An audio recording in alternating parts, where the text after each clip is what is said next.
नागरिकांची जी भावना काय होती, निवडणूक पार पडलेली आहे, महायुती सत्तेत आलेली आहे. आता महापालिकेतला सत्तेतला फॉर्म्युला नेमका कसा असणार आहे? महापौरपद, उपमहापौरपद किंवा सभापती वाटप? मी आधी जळगाव शहरातील सर्व जनतेचे मनपूर्वक आभार मानतो. शिवसेना जिल्हा प्रमुख या नात्याने महायुतीच्या आमच्या सर्व ज्येष्ठ नेत्यांच्या मार्गदर्शनाखाली ही महायुती झाली आणि तिला 100% यश या देण्याचं काम या आमच्या या सर्व उमेदवारांना केलेलं आहे. आता हा फॉर्म्युला जसा महायुती ज्या ज्या आमच्या प्रमुख पदाधिकारी आमच्या ज्येष्ठ नेत्यांनी ठरवली त्या माध्यमातून ते बसून आम्ही ठरवू आणि नक्कीच त्याच्यासाठी जी आमची एक बैठक होईल त्यामध्ये तो फॉर्म्युला ठरला की आम्ही आपल्या समोर येऊ. काही ठरलं असेल ना, कुणाची जागा जास्त? महायुतीची बैठक अशा पद्धतीने बैठका महायुतीचं गणित ठरलं होतं. तसंच आता या संदर्भात तुम्हाला कारण निवडणुकांचं जागा वाटप संदर्भात धोरण स्पष्ट होतं, त्यावेळी या संदर्भात काही चर्चा झाली होती? नाही, तुम्ही पाहिलं असेल त्यावेळेस किचकट म्हणजे जागेंचा होता. ही जागा आम्हाला हवी, ती म्हणती ही जागा आम्हाला हवी. तिथला जर प्रश्न सुटू शकतो तर आता हे महायुतीच्या माध्यमातून मिळालेलं यश हे आपल्या समोर आहे. 46 जागा आज भाजपाच्या आलेल्या आहेत, 23 जागा या शिवसेनेच्या आलेल्या आहेत आणि 5 जागा या उबाठाच्या आलेल्या आहेत. त्या अनुषंगाने जो वाटा असेल त्या अनुषंगाने मिळेल.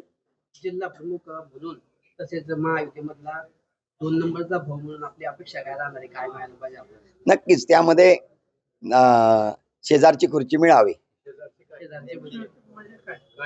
जे जी नाही जे ठरेल ते महापौर उपमहापौर शेजारी बसतात.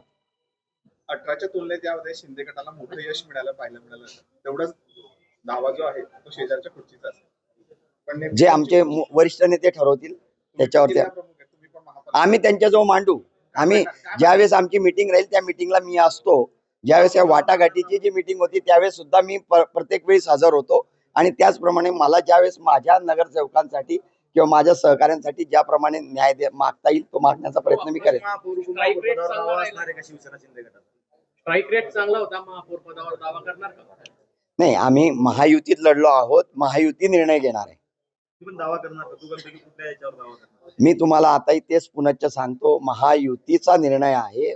जी आमची कमिटी आहे त्यावेळेची त्या कमिटी पुन्हा बसणार आहे आणि त्याच माध्यमातून निर्णय होईल.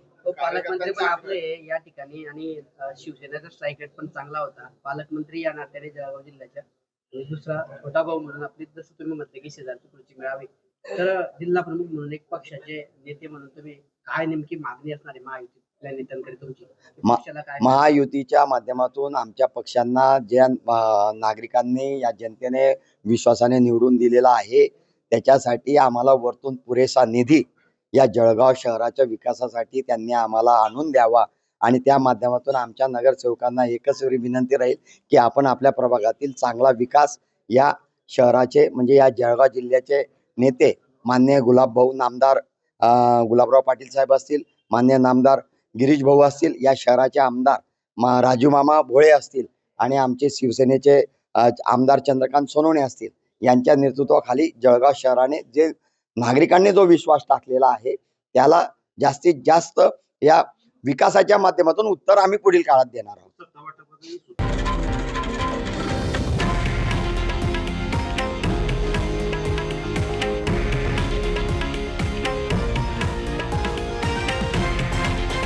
हे आहे देशातील नंबर 1 न्यूज नेटवर्क आणि आपण पाहत आहात TV9 मराठी, एकमेव.